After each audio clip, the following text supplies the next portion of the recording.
Just because you put something out there and nobody support it does not mean that your product is bad. It does not mean necessarily that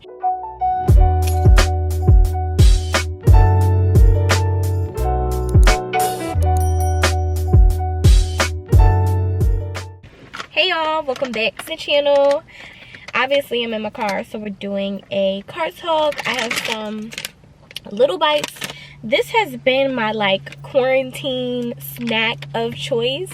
I can't say that it's the best snack, but they're addicting, and they only put like 4 of them in there, and it always leaves you like wanting more.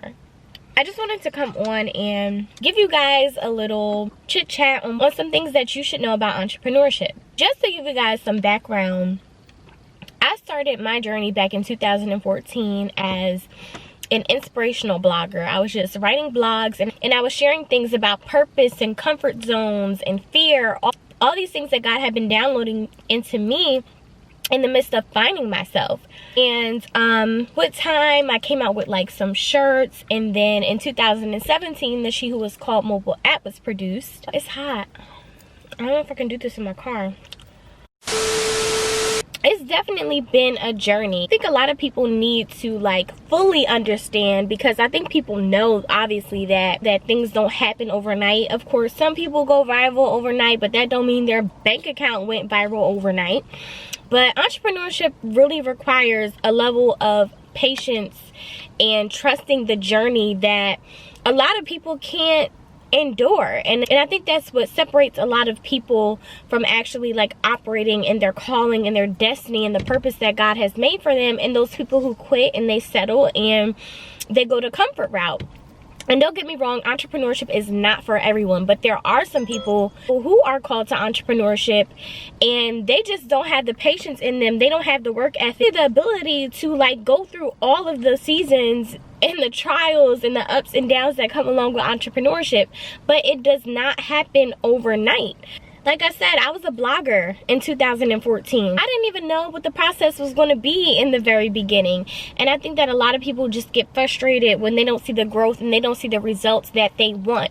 But when you believe that God has literally like put this passion in your heart, that's something that you have to be patient for. So I've had times when I've launched products and I did not get the results that I wanted at all. And then I've had times where I launched a product and I made $1,000 in a day. Another thing that I want to tell y'all is stop getting upset when your friends don't support your business. And I learned that at the very beginning of entrepreneurship, and I was okay with it because I knew that I didn't just want to serve my friends. Like, I knew I wanted my platform, I knew I wanted my following, I knew I wanted my clients to be much bigger than my circle. And the other thing is, like, are the people in your friend group truly your target audience?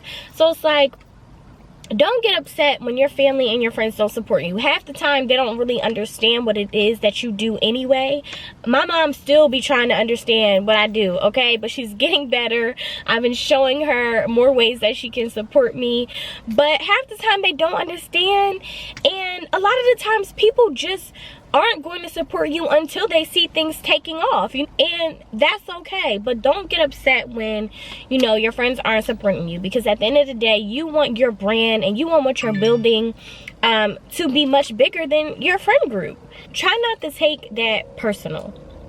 And the last thing that I want to share with you guys is that if you put out a product or a service and it does not get the results that you thought it was going to get, a lot of people aren't buying your service or your class or your course or your ebook, people aren't buying your products, it's not necessarily that your product or your service sucks. It's not that it's trash. It's not that it doesn't have value and it isn't going to help people.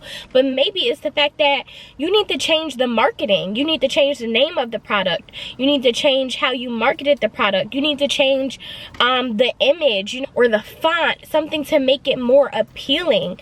I am sweating in this car, okay? Like, sometimes you just have to go to the drawing board when it comes to your marketing strategy. It's not necessarily that your product sucks, but you have to find a new way to market to your audience. audience. And that's why I tell people all the time, you cannot stop at your first attempt. Just because you put something out there and nobody supported it does not mean that your product is bad. It does not mean necessarily that that's not for you. You don't stop at your first attempt. And it doesn't mean that that's not an area of business that you're supposed to be working in. But again, how did you market it?